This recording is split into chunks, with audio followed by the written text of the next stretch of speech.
After their extensive collaborations spanning over 200 episodes on the popular show Friends, Lisa Kudrow has shared her reflections on the passing of Matthew Perry. Today we're going to discuss the view of Lisa Kudrow about Matthew's death.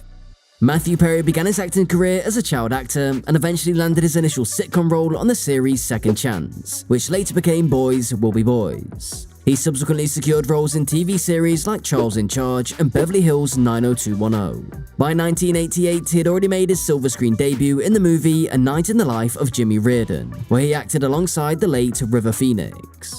The role of Chandler Bing in the iconic sitcom Friends was a pivotal point that propelled Matthew Perry to stardom. Debuting on NBC in 1994, the series, which followed the lives of 6 single New Yorkers navigating the challenges of adulthood, rapidly became a cultural sensation. Perry, who was just 25 years old when the show started, instantaneously became a household name, sharing the limelight with his co-stars Jennifer Aniston, Courtney Cox, Matt LeBlanc, and David Schwimmer. On the show, Lisa Kudrow portrayed the quirky character Phoebe Buffet, a masseuse and musician who frequented Central Perk with the group. Tragically, Matthew Perry passed away on October 28, 2023 in his Los Angeles, California residence. So how did Lisa Kudrow respond to the news of Matthew Perry's demise? Lisa Kudrow told the Daily Mail that she did not believe his death at the age of 54 was true, as did any of the gang. Although no one wants to believe it was medication, prescribed or not, of course that is a thought in their minds, she continued. They think he must have taken something that did not mix with the warm water, she said. Kudrow penned the preface to Perry's 2022 memoir, which was published nearly a year to the day before his tragic passing. It has been the most frequently asked question of mine at various points in many years since I was first asked. I can see why so many people were inquiring since they care about Matthew, and I want him to be alright. I am too, she stated. She continued saying, I couldn't say what I wanted to say.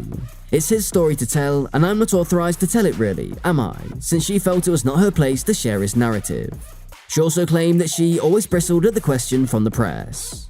Kudrow went on, because the little I knew about addiction was that his sobriety was out of his hands, I didn't really try to intervene or confront him over those years. And yet, there were times when I would question if I was doing enough or if I was making a mistake.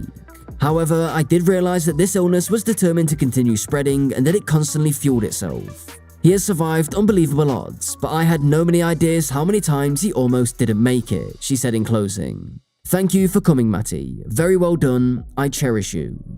Perry didn't have a dog at the time of his death, thus the first rumors that Kudrow was adopting Perry's dog were quashed. Perry once shared Alfred, an oozle, with his former partner Molly Hurwitz. Alfred has made multiple appearances on Molly's social media accounts after their breakup.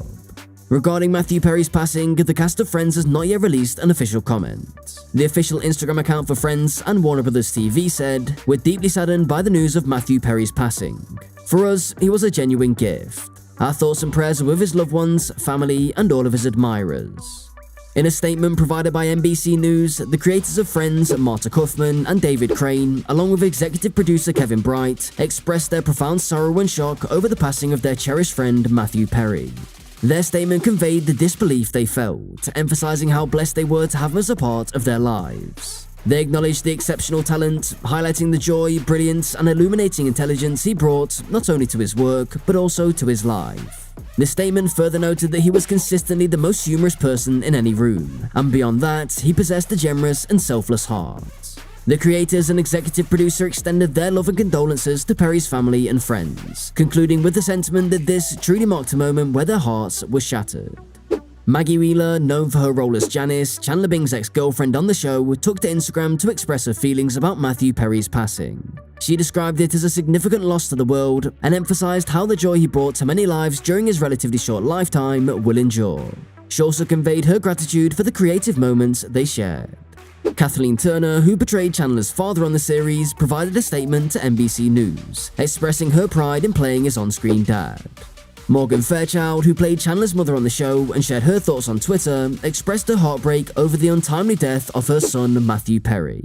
She acknowledged the shock of losing such a talented young actor and extended her love and condolences to his friends and family, particularly mentioning his father John Bennett Perry, with whom she'd worked on projects like Flamingo Road and Falcon Crest. She concluded with the hashtag RIP Matthew. Paget Brewster, who portrayed Kathy in Season 4 of Friends, shared her sadness on Twitter upon learning about Matthew Perry's passing.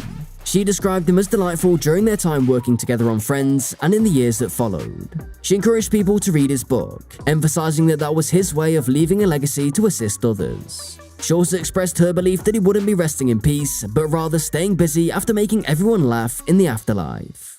TMZ was the first to report on the death of Matthew Perry. Initial reports regarding the circumstances of his passing stated that no drugs were discovered at the scene, and that there was no indication of foul play. However, an ongoing investigation was mentioned to determine the exact cause of his death. Following the initial headlines about Perry's demise, additional information gradually surfaced about the events leading up to his passing. According to TMZ, Perry had spent the morning engaging in a game of pickleball and returned home after a 2-hour session on the court. Upon arriving home, he reportedly sent his assistant out for an errand. When the assistant returned approximately 2 hours later, they discovered Perry in an unresponsive state and immediately called 911 for assistance. A spokesperson from the Los Angeles Police Department confirmed the call, although they did not initially identify Matthew Perry, stating that West LA officers had responded to a residence at 4:10 p.m. for a death investigation following a male in his 50s. Although the exact cause of Matthew Perry's death remains unconfirmed, many fans of the Friends star are speculating whether his sudden passing might be related to his well-documented health struggles, which notably included battles with alcohol and Vicodin addiction. Matthew Perry's struggle with drug addiction began after a skiing accident when he was on the set of the film When Fools Rush In 1997. Initially, a doctor prescribed Vicodin to manage his pain, but due to the highly addictive nature of the drug, Perry's usage escalated to the point where he was taking as many as 55 pills per day. In addition to his opioid addiction, he grappled with alcoholism. In his 2022 memoir titled Friends, Lovers, and the Big Terrible Thing, Perry provided insights into how people should discern which substance he was using based on his appearance during his time on Friends. He humorously explained, "When I'm carrying weight, it's alcohol. When I'm skinny, it's pills. When I have a goatee, it's lots of pills." Perry had another near-death encounter during the peak of the COVID-19 pandemic lockdowns when he needed surgery and was staying at a rehab facility in Switzerland. Propofol was administered to him as part of his operation. When he awoke in a separate hospital after 11 hours, the staff informed him that the propofol had stopped his heart for 5 minutes. After extensive CPR, 8 of his ribs were broken. Perry was candid about his relapses, even if he frequently withheld the length of his sobriety. He had spent between $7 to $9 million attempting to get sober, attending 6,000 AA meetings, gone to detox 65 times, and been in rehab 15 times. Perry stated that he wrote his memoir for anyone else dealing with addiction in an interview with People in 2022. He said, "In the book, I state that while people would be shocked if I passed away, nobody would be surprised. And with this book, that's exactly what I'm doing. I wanted to do it for that reason," he stated at the time. "I wanted to talk about the highs and lows because there are people who are suffering, and the important thing is that they might be filled with hope if they hear a story from someone they've seen on TV who's either similar to or worse than their own." That's all about today's video. If you like this video, don't forget to like and subscribe to our channel. Also, press the bell icon to get notified of our upcoming videos. Let us know your opinion in the comments section below.